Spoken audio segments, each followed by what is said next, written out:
வணக்கம் தமிழரசு. வணக்கம் பிரதர். தாவேகா வெற்றி பெற்றுச்சு, எப்படி பார்க்குறீங்க? முதல்ல வாழ்த்துக்களை சொல்லிடலாம். ஜனநாயகத்தில் யார் போட்டிக்கிட்டு வென்றாலும் அதை நம்ம ஏற்றுக்கிட்டு தான் ஆகணும். அது வந்துட்டு நமக்கு ஏற்பு இருக்குது ஏற்பு இல்லை அப்படிங்கிறதெல்லாம் தாண்டி அந்த முடிவை மதிச்சாக வேண்டிய கட்டாயம் இருக்குது. ஆனால் தாவேகா ஜெயிச்சதில் எனக்கு பெருசாக உடன்பாடு கிடையாது. ஏன்னா நான் வந்துட்டு முழுக்க வந்துட்டு கருத்தியல் சார்ந்த ஒரு அரசியல் எதிர்பார்க்கக்கூடிய ஆள் அப்படிங்கிற அடிப்படையில் இத்தனை ஆண்டு காலம் இந்த மண்ணில் திராவிட அரசியல் வேரூன்றி இருந்தது. முதல் முறையாக 2 திராவிட கட்சிகள் இல்லாமல் 60 ஆண்டுகளுக்கு பிறகாக ஒரு புதிய கட்சி வந்துட்டு ஆட்சி அதிகாரத்தில் உட்காரப்போகுது அப்படிங்கிறது வந்துட்டு உள்ளபடியே எனக்கு ஏற்புடையதாக இல்லை. நிறைய பேர் கேட்கலாம், அவர் இப்போ தானே அதிகாரத்துக்கு வந்திருக்காரு, வந்ததுக்கப்புறம் என்ன பண்ண போகிறாருங்கிறத பாருங்கள், அதுக்கு முன்னாடியே ஏன் அதை சொல்கிறீங்க அப்படின்ட்டு. அதாவது ஒரு கட்சிக்கான அடிப்படை என்னன்னாக்கா அதனுடைய கொள்கை, அந்த கொள்கையின் வழி நின்று தான் செயல் திட்டங்களை உருவாக்க முடியும். அப்போ ஒரு கட்சிக்கு கொள்கையே இல்லைன்னும் பொழுது அப்போ எதை வைத்து அவங்க செயல் திட்டங்களை உருவாக்க போகிறாங்க, யாரை மேம்படுத்த போகிறாங்க, அதற்கான அடிப்படை கூறுகளை அவங்க வச்சுருக்கிறாங்களா அப்படிங்கிற நிறைய கேள்விகள் இருக்கிறது. அவங்களுக்கான புரிதல் என்னவாக இருக்குது, சமூகத்தை பற்றின புரிதல். ஒவ்வொரு செக்டாருக்கும் இப்போ நீங்கள் பெண்களுக்கு இவங்க என்ன செய்ய போகிறாங்க, அதே போல் இளைஞர்களுக்கு என்ன செய்ய போகிறாங்க, இதை தாண்டி வந்து சமூகத்தில் இருக்கக்கூடிய வெவ்வேறு பிரச்சனைகள், சாதி அடுக்குகள், மதம், அந்த சாதி அடுக்குகள் வந்து நம்ம மேம்பட்டு வருவதற்காக நம்ம நிறைய விடயங்களை செஞ்சுருக்கோம். இடஒதுக்கீடு நேற்று வரைக்கும் திராவிட கட்சிகள் வந்துட்டு இடஒதுக்கீடு குறித்து பல்வேறு விடயங்களை முன் வச்சுக்கிட்டே இருக்கிறாங்க. அது போக வந்து நிறைய விஷயங்களை செஞ்சுக்கிட்டே இருக்காங்க. உதாரணத்துக்கு ரெப்ரசன்டேஷன் கொடுத்தது, மாற்றுத்திறனாளிகளுக்கு திமுக ஆட்சியில் ரெப்ரசன்டேஷன் கொடுத்தாங்க உள்ளாட்சி மன்ற தேர்தல்களில். அது வரைக்கும் அதுக்கு முன்னாடி எடப்பாடி ஆட்சியில் வந்து பார்த்திங்கனாக்கா ஸ்போர்ட்ஸ் கோட்டா 3% கொடுத்ததாக இருக்கட்டும், இல்லை வந்து 7.5% வந்து இடஒதுக்கீடு கொடுத்ததாக இருக்கட்டும், இப்படி நிறைய விஷயங்களை வந்துட்டு அந்த கட்சிகளுக்கு கொள்கை இருக்குது, திராவிட அரசியல் இருக்குது, திராவிட கொள்கை இருக்குது, அந்த கொள்கை நின்று செயல்படுறாங்க. அப்போ எதுவுமே இல்லாத ஒரு கட்சி, நடிக்க பிம்பம் உள்ள ஒரு கட்சி என்ன செய்ய போகுது அப்படிங்கிற பயம், அச்சம் நம்ம நார்மலாக வருது இல்லை. அந்த அடிப்படையிலேருந்து பார்க்குறப்ப நமக்கு வந்துட்டு அவங்க ஜெயிச்சதே நம்மளுக்கு அச்சம் தருது. இது எந்த அளவுக்கு ஒர்க் அவுட் ஆகும் அப்படிங்கிறத நம்ம தொடர்ச்சியாக பேச போகிறோம். நமக்கு என்ன அரசியலுங்கிறது வந்து நம்ம தொடர்ச்சியாக களமாட போகிறோம்.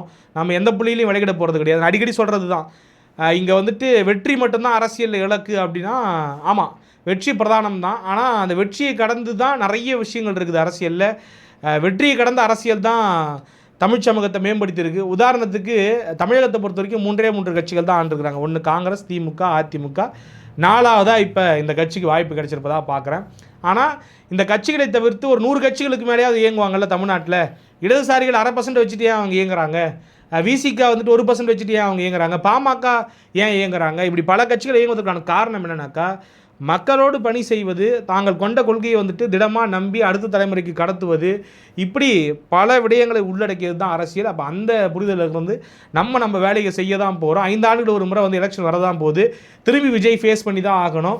அவர் சிறப்பாக செயல்பட்டார்னா மக்கள் திரும்ப தேர்ந்தெடுக்க போகிறாங்க, இல்லைன்னா சிரமத்துக்கு உள்ளாக போகிறாரு. அடுத்து நாடாளுமன்ற தேர்தல் வரப்போகுது, ஏன் லோக்கல் பாடி எலெக்ஷன் வரப்போகுது. லோக்கல் பாடி எலெக்ஷனை கூட பெருசாக இம்பாக்ட் இருக்காதுன்னு வச்சுக்கோங்க, நாடாளுமன்ற தேர்தலை ஃபேஸ் பண்ணி ஆகணும் 3 வருஷத்தில். அப்போ இதெல்லாம் இருக்குது, பார்ப்போமே. நமக்கு வந்துட்டு நிச்சயமாக விஜய் ஃபேன்ஸுக்கு வந்துட்டு ஒரு இன்ப அதிர்ச்சி, நமக்கெல்லாம் வந்துட்டு கொஞ்சம் அதிர்ச்சியாக தான் இருந்தது. ஏன்னா அது எதுக்காக ஓட்டு போட்டாங்க, அப்படி என்ன ஒரு புரட்சி பண்ணார் இவர், என்ன சேகுவேராவா, ஃபிடல் காஸ்ட்ரோவா, இல்லை வந்துட்டு தத்துவங்களை பேசின லெனினா, இல்லை வந்துட்டு மார்க்ஸா, என்ன புரட்சி பேசினார், என்ன பேசினார், ஒன்றுமே பேசல. சாதாரண ஒரு அரசியல் கட்டமைப்பை உருவாக்குனார். TVK vs டிஎம்கேன்னாரு. ஒரு கிரேஸில் ஓடி போய் இவ்வளோ பெரிய கூட்டம் ஓட்டு போட்டிருக்குன்னு நினைக்கும் போது தமிழ் சமூகத்தை பார்த்து நம்ம உள்ளபடியே வருத்தப்படுறோம். தமிழ் சமூகம் வந்துட்டு நம்ம இத்தனை நாளாக படிக்க வச்சுமே தவிர, எல்லோரும் வந்து லிட்ரேட்டாக இருக்கிறாங்க, most of them are literate அப்படின்னு சொல்லிக்கலாமே தவிர, நிறைய பேர் பொலிட்டிக்கல் இல்லிட்ரேட்டாக இருக்கிறாங்க. அது வந்துட்டு நமக்கு வருத்தம் தருது. இந்த இடத்துல நம்ம கவனம் செலுத்த வேண்டிய கட்டாயம் இருப்பதாக பார்க்குறோம். விஜய் ஜெயிச்சிட்டார் அப்படின்னா அதிமுகவும் திமுகவும் எந்த இடத்துல என்னத்தை மிஸ் பண்ணாங்க? எஸ், என்னன்னாக்கா இது வந்துட்டு அதிமுக திமுக போன்ற கட்சிக்கு வந்துட்டு பெரும் சவாலான ஒரு விஷயம். இது அந்தளவுக்கு அவங்க வந்து விட்டுருக்கக்கூடாது அப்படிங்கிறத என்னுடைய பார்வை. இது எந்த புள்ளியிலேருந்து அணுகணும் அப்படின்னாக்கா, ஏன் வந்து இந்த கூட்டம் வந்துட்டு அபரிவிதமாக போயிட்டு விஜய்க்கு ஓட்டு போடணும், ஒரு 1.5 கோடி அளவுக்கு வந்துட்டு ஓட்டு வந்துட்டு ஒரு நடிகருக்கு விழுது, வெறும் நடிகர் மோகத்தில் கிரேஸில் விழுது அப்படின்னாக்கா அதனுடைய பின்னணி என்னவாக இருக்குனாக்கா, இங்கே இருக்கக்கூடிய பெரும் சமூகத்தை, பெண்களை, இளைஞர்களை அரசியல்படுத்தாமல் விட்டது தான் பெரும் தப்பாக போய் நிற்குது. திமுக அதிமுக அதிகாரத்தை பெற்ற உடனே போயிட்டு வேலை பார்க்குறதால மட்டுமே இங்கே மாற்றம் நிகழ்ந்துட்டாது. தொடர்ச்சியாக அண்ணாவையும் பெரியாரையும் பெரியாருடைய கொள்கைகளையும் அதை வந்து திமுக ஓரளவுக்கு செஞ்சாலும் கூட திமுகவுமே வந்து அதை வந்து மாணவர்கள்கிட்ட கொண்டு போய் சேர்க்கறதுல பலவீனப்பட்டுட்டாங்க கடந்த சில ஆண்டுகளில். அதே போல் இளைஞர்கள்கிட்ட கொண்டு போய் சேர்க்கறதுல, இளைஞர்களை எப்படி தன்மையப்படுத்துறதுங்கிறதுல 2 திராவிட கட்சியுமே வந்துட்டு தோற்று போயிருக்கிறாங்க. இன்றைக்கும் அந்த 2 கட்சிகளுக்கு ஓட்டு போடக்கூடிய இளைஞர்கள் வந்துட்டு ட்ரெடிஷ்னல் ஃபேமிலி ஓட்டர்ஸாக இருக்கிறாங்க. அதுலேயுமே இன்றைக்கி நிறைய பேர் விலகி விஜய்க்கு ஓட்டு போட்டிருக்கிறாங்க அப்படிங்கிறத நம்ம பார்க்குறோம். அப்போ அந்த விஷயத்துலேருந்து உணர்ந்து திராவிட கட்சிகள் மீண்டு எழுந்து வரணும். ஏன்னா இன்னமும் உங்கள் மேலே வந்துட்டு மக்கள் நம்பிக்கை வச்சுருக்கிறாங்க. திராவிட அரசியல் மீதான பற்றுதல் குறையலை. திராவிட அரசியல் தான் நம்மளை காப்பாற்றும் நம்பக்கூடிய ஆட்கள், உங்களுக்கு ஓட்டு போட்ட ஆட்கள் நீங்களே எண்ணிக்கையை பார்த்து தெரிஞ்சுக்கலாம். கிட்டத்தட்ட திமுகவுக்கு 1 கோடிக்கு மேலே வாக்குகள், அதிமுகவுக்கும் 1 கோடி நெருங்கலாக வாக்குகள், இது போக உங்களுடைய கூட்டணி கட்சிகளுக்கும் கணிசமான வாக்குகளை போட்டிருக்காங்க. கிட்டத்தட்ட அரௌண்ட் 3 crores வரைக்கும் உங்களுக்கு வாக்குகள் விழுந்திருக்குனாக்கா, வெற்றி பெற்ற அந்த நடிகருக்கு அவ்வளோ வாக்குகள் விழுந்திருக்குனாக்கா, அதை தாண்டி இந்த 2 திராவிட கட்சிகளுக்கும் விழுந்திருக்கு குமுலேட்டிவா அப்படிங்கிறத பார்க்குறோம். அப்போ இந்த நபர்களுக்காக நீங்கள் மேலும் அரசியல் செஞ்சு இளைஞர்களை தன்மையப்படுத்தி, குறிப்பாக விஜய்கிட்ட இருக்கக்கூடிய அந்த இளைஞர்களை வந்துட்டு வெளியேற்ற வேண்டிய கட்டாயம் இருக்குது, அரசியல்படுத்த வேண்டிய கட்டாயம் இருக்குது. ஏன்னா அந்த பிள்ளைகள் அங்கே இருக்கிறது அவங்களுக்கும் நல்லது கிடையாது, பொது சமூகத்துக்கும் நல்லது கிடையாது. அவங்களுக்கு தெரிலங்க, எதுவுமே தெரில, பிளைண்டாக போய் ஓட்டு போட்டிருக்கிறாங்க, ஒன்றுமே தெரியாது. இதுக்கப்புறம் சொல்கிறதுக்கு எதுவுமே இல்லை. விஜய் முதலமைச்சராக வந்தால் என்ன மாற்றம் நிகழும் அப்படின்னு நினச்சிக்கிட்டு அவங்க எல்லோரும் ஓட்டு போட்டிருக்காங்க. அதாவது என்னன்னாக்கா, விஜய் ரசிகர்களை பொறுத்த வரைக்கும் விஜய் வந்துடுவார், அவங்கள பொறுத்த வரைக்கும் அரசியல் மீது, அதாவது அரசியல் மீதான நாட்டம் கிடையாது, இல்லை பொது சமூகத்தின் மீதான அக்கறைலாம் கிடையாதுங்க. சும்மா அவங்க வெளியில் இப்போ வந்துட்டு ஒரு வேஷம் கட்டிக்கிட்டு இருக்கிறாங்க. திடீர்னு எப்படி ஒருத்தவங்களுக்கு அக்கறை வரும்? இப்போ நீங்கள் 29 வயசு ஆள், 30 வயசு ஆள் விஜய்க்கு சப்போர்ட் பண்ணுறாரு, 35 வயசு, அப்போ 35 வயசு வரைக்கும் என்ன பண்ணிருந்த நீ? அவன்லாம் ஒரு போஸ்ட் போட்டு நான் பார்த்தது கிடையாது. சமூகத்தில் நடக்கக்கூடிய ஏதோ ஒரு நிகழ்வுன்னு வச்சுக்கோங்களேன், ஒரு குறிப்பிட்ட ஆட்களுக்கு வந்துட்டு எதிரான ஒரு நிகழ்வு நடக்குது, இல்லை அரசு அதிகாரமே வந்துட்டு எதிராக நடந்துக்குது, எந்த விஷயத்துக்குமே குரல் கொடுத்தது கிடையாது, எந்த பிரச்சனைக்குமே குரல் கொடுத்தது கிடையாது. திடீர்னு உனக்கு எங்கேருந்து வந்துட்டு அரசியல் ஆர்வம் வந்துச்சு அப்படிங்கிற கேள்வி இருக்குல்ல, அந்த இடத்துல தான் அவங்க மாட்டிக்கிறாங்க. அப்போ இவங்களுக்கு அதெல்லாம் கிடையாது. விஜயை ஜெயிக்க வைக்கணும், விஜய்க்கு விஜய் ஜெயிக்கணும். அதாவது இவங்க அரசியல், நம்ம அரசியலுக்கு ஆரம்பித்து ஒரு எக்ஸ்ப்ளனேஷன் கொடுத்தேன், அந்த எக்ஸ்ப்ளனேஷன்லாம் இவங்களுக்கு எதுவுமே தெரியாது. இவங்கள பொறுத்த வரைக்கும் கொள்கை, கோட்பாடு, செயல் திட்டம் எதுவுமே கிடையாது. வெற்றி தான் இலக்கு, வெற்றி மட்டும்தான் முதன்மை. விஜய்க்கு விஜய் வெற்றி பெறணும், விஜய் ஃபேன்ஸுக்கு விஜய் வெற்றி பெறணும். ஆக நோக்கம் ஒன்று தான், அந்த படத்தை வந்து பிளாக் பஸ்டர் ஆகணும். இன்றைக்கி 2026 எலெக்ஷன் வந்துட்டு ஓரளவுக்கு அவங்க நினச்ச மாதிரி பிளாக் பஸ்டர் ஆகிடுச்சு.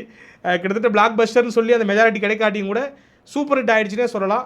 இது வந்துட்டு தற்காலிகமானதாக தான் நான் பார்க்குறேன். இந்த ரைஸ் வந்துட்டு சடனாக ஃபால் ஆகிறதுக்கான வாய்ப்புகள் இருக்குது. இப்போ அவங்க நினச்சிக்கிட்டு இருக்காங்க இல்லையா, மேபி உண்மையிலேயே அவங்க வந்துட்டு ஏதாவது மாற்றம் நடக்கணும் அப்படின்னு நினச்சி ஓட்டு போட்டிருந்தாங்க அப்படின்னாக்கா அவங்களுக்கே ஒரு ஏமாற்றம் கிடைக்கும், ஒரு எஜிடேஷன் அவங்களுக்குள்ளே உருவாகும். அதை விட்டுட்டு நான் வந்துட்டு அண்ணனுக்காக ஓட்டு போட்டிருக்கேன், அண்ணன் என்ன பண்ணாலும் முட்டு கொடுப்பனாக்கா அவங்களாம் நம்மளால் திருத்த முடியாது. ஆனால் அவங்களையும் திருத்த வேண்டிய கட்டாயம் நம்ம பொது சமூகத்தில் கூடிய எல்லாருக்கும் இருக்குது, உங்களுக்கும் இருக்குது, எனக்கு இருக்குது அப்படின்னு நான் உணர்கிறேன். இப்போ அவங்க வந்து என்ன எதிர்பார்த்து, சில பேரை எதிர்பார்த்து போட்டிருப்பாங்க, விஜய் வந்த உடனே நம்ம தட்டில் வந்துட்டு சோறு வந்துட்டு இந்த சீரக சம்பா அரிசியாக வந்து விழும், நல்ல நெய் குழம்பாக வந்து விழும், இது போக ரோடெலாம் பலபலன்னு ஆகிடும், சென்னை வந்துட்டு சிங்கப்பூராக மாறிடும், மதுரை மற்ற எல்லா மாவட்டங்களும் பார்த்தீங்கன்னாக்கா சூப்பராக மாறிடும், திராவிட கட்சிகள் கொடுக்காத வளர்ச்சியை இவர் கொடுத்துருவார், அந்த அளவுக்கு வந்துட்டு பட்ஜெட்லாம் சும்மா சிறப்பாக கையாண்டு கடன் வாங்கினா அந்த கடனை வந்துட்டு மூலதன செலவுக்கு ரொம்ப அழகாக பயன்படுத்தி நீண்ட நெடிய கால திட்டங்களுக்காக அவர் செலவழித்து அப்படியே இன்ஃப்ராஸ்ட்ரக்சர்லாம் பறக்க விட்டுருவார், வாழ்க்கையே தலைகீழ மாறிடும் அப்படின்னு நினச்சிக்கிட்டு இருக்கிறாங்க. பார்ப்போம், நம்ம ரோட்டில் போகும்போது அப்படியே ரோடெலாம் பலபலன்னு இருக்குதா, கண்ணாடி மாதிரி தெரியுதா, அப்படி இந்த பக்கம் திரும்பினா இந்த தமிழ் படத்தில் வரும் தெரியுமா, பார்த்துருக்கீங்களா, இப்படி நடந்து அண்ணன் விஜய் நடந்து போகிறப்ப பில்டிங்லாம் சடசடன்னு மேலே ஏறும் அப்படின்னு சொல்லிட்டு. இப்போ ஆரம்பத்திலே இந்த விமர்சனம் வைக்கிறேன்னாக்கா எதுக்காக வைக்கிறேன்னா, அந்த கட்சியினுடைய ட்ராவலே நமக்கு ஏற்பு கிடையாது, ஒவ்வாமையை தான் கொடுக்குது. 2 வருஷத்தில் ஒரு கட்சிக்கு இந்த அங்கீகாரம் கிடச்சிருக்கிறது மிகப்பெரிய அபத்தமாக பார்க்குறேன். தமிழ் சமூகம் வந்துட்டு இனி வந்துட்டு வெளியில் போயிட்டு பீகாரை பார்த்தோ நீ மத ரீதியாக ஓட்டு போடுற, நீ மதத்தின் மீது வெறி கொண்டு மதத்தின் மீது அதீத பற்றுதல் கொண்டு ஓட்டு போடுறதுக்கும் மூர்க்கத்தனமாக ஓட்டு போடுறதுக்கும் நடிகன் மீது வெறி கொண்டு பற்றுதல் கொண்டு ஓட்டு போடுறதுக்கும் என்ன வித்தியாசம் இருக்குது?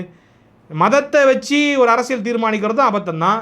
ஒரு தனிநபர், ஒரு நடிகர், அவர் டான்ஸ் ஆடினார், பாட்டு பண்ணார், பாப்பு அப்படின்னு டிஃப்ரெண்ட்டாக ஸ்டெப் போட்டார்னு அவருக்காக ஓட்டு போடுறதும் படுகேவலம் தான். நீ உண்மையிலே அரசியல் மாற்றம் நிகழணும்னு நினச்சிருந்தா யாருக்கு நீ ஓட்டு போட்டிருப்ப? கருத்திலாம் அங்கே பேசக்கூடிய தலைவர்கள் எத்தனை பேர் இருக்கிறாங்க, எவ்வளோ பேர் இயக்கம் கட்டாங்க, அவங்களுக்குலாம் உனக்கு வாய்ப்பு கொடுக்கணும்னு என்னைக்காவது தோணியிருக்கா? அவங்களாம் ஈஸியாக கடந்துட்டு போனேன், எள்ளி நகையாடினேன், இன்றைக்கி வரைக்கும் அவங்கள பற்றின எந்த வித புரிதலும் கிடையாது. இடதுசாரிகள் கட்சிகள் பற்றி உனக்கு என்ன தெரியும்?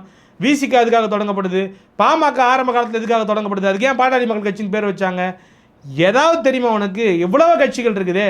அப்போ அந்த கட்சிகள் மீது வராத நாட்டம் உனக்கு விஜய் மீது வந்திருக்குனாக்கா உனக்கு மாற்றத்தின் மீதுலாம் நம்பிக்கை கிடையாது. விஜய் அவ்வளோதான், வேறு எதுவுமே கிடையாதுங்கிறது.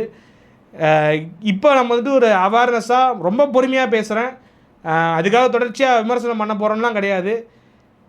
அதுக்காக இடி வரக்கூடிய காலங்களில் நடக்க போது 6 மாதத்தில் உங்களுக்கே புரியும் என்ன நடக்குது, என்ன மாற்றங்கள் நிகழ போகுது, அப்படியே தலைக்கீழ மாறப்போதா தமிழ்நாடுங்கிறதெல்லாம். நீங்கள் நிச்சயமாக திமுக அதிமுக தங்களுடைய பங்களிப்பை செலுத்துவாங்க. அவங்களுக்கு வந்துட்டு ஒரு ரெப்ரசன்டேஷன் கொடுத்துருக்குறாங்க மக்கள். அவங்கள நம்பி அத்தனை கோடி பேர் ஓட்டு போட்டிருக்கிறாங்க, 3 கோடி பேர்கிட்ட ஓட்டு போட்டிருக்கிறாங்க. அப்படின்னும் பொழுது அவங்களுக்கு கூடுதல் பொறுப்பு இருக்குது. எனக்கும் நான் கூடுதல் பொறுப்பு இருக்கிறதா பார்க்குறேன். இனி என்னால் முடிஞ்ச அளவுக்கு தெருவுக்கு தெருவு வீதிக்கு வீதிக்கு போயிட்டு திராவிட அரசியலை கொண்டு போய் சேர்ப்பதற்கான முயற்சி எடுப்பேன். நான் ஏன் திராவிட அரசியல் மீது நான் நாட்டம் கொண்டிருக்கிறேன், மார்க்சியத்தின் மீதோ இல்லை அம்பேத்கரின் மீதோ அம்பேத்கரியத்தின் மீதோ நான் போகாததுக்கான காரணம் என்னென்னாக்கா, திராவிட அரசியலை தாண்டி தமிழ் சமூகத்தை புரிந்து வைத்து கொண்டு, சாதிய கட்டுகளை புரிந்து வைத்து கொண்டு, எல்லா விதமான சமூக படிநிலைகளையும் உள்வாங்கி கொண்டு அரசியல் களமாடக்கூடிய ஒரு தத்துவம் வந்துட்டு வேறு எங்கேயும் இருக்காதுன்னு நினைக்கிறேன். நம்ம மண்ணுக்கான அரசியல் வந்து திராவிட அரசியல் தான். என் தலைவர்கள் வந்துட்டு பேரறிஞர் அண்ணா தான். என் வழிகாட்டி வந்துட்டு என்றென்றைக்கும் திராவிட கட்சிகளின் வழிகாட்டி முன்னத்தியர். அவர் மீது நீங்கள் முரண்பாடுகள்லாம் வைக்கலாம், ஆனால் அவர் முன்னத்தி. என்றைக்காவது எங்களுக்கு வந்துட்டு ஒரு கூர்வாள் தேவைப்படுது எதிர்த்து சண்டை போகிறதுக்கு அப்படின்னாக்கா பெரியாருங்கிற கூர்வாளை என்றைக்குமே தூக்குவோம். அதை திமுக வலுவாக செஞ்சாலும் சரி, அண்ணா திமுக செய்யலை அப்படிங்கிறதான் தாண்டி அண்ணா அப்படிங்கிற முகத்தை வச்சு தான் எங்களுடைய அரசியல் இருக்கும். தொடர்ச்சியாக களமாடுவோம். அவ்வளோ சீக்கிரம் விட்டுட்டு வெளியேற மாட்டோம். நாங்கள் வெற்றிக்காக அரசியலுக்கு வந்தவங்க இல்லை அப்படிங்கிறது கருத்தியலாக செயல்படுறவங்களுக்கு தெரியும். நான் அதனால தான் ஆரம்பத்திலே சொன்னேன் 1% கட்சியெலாம் ஏன் போராடிக்கிட்டு இருக்குன்னு. ஆக போராட்டம் தொடரும். இந்த வெற்றிங்கிறது உங்களுக்கான மிகப்பெரிய வெற்றியாக இருக்கலாம். இது ஒருபோதும் அரசியலில் இருக்கக்கூடிய கருத்தியல் சார்ந்த இயக்கங்களுக்கு தோல்வி கிடையாது. அவங்கள பொறுத்த வரைக்கும் அரசியலுங்கிறது அன்றாடம் வெற்றி தோல்விக்கு அப்பாற்பட்டு நடந்துக்கிட்டே தான் இருக்கும், செயல்பட்டுக்கிட்டே தான் இருப்பாங்க.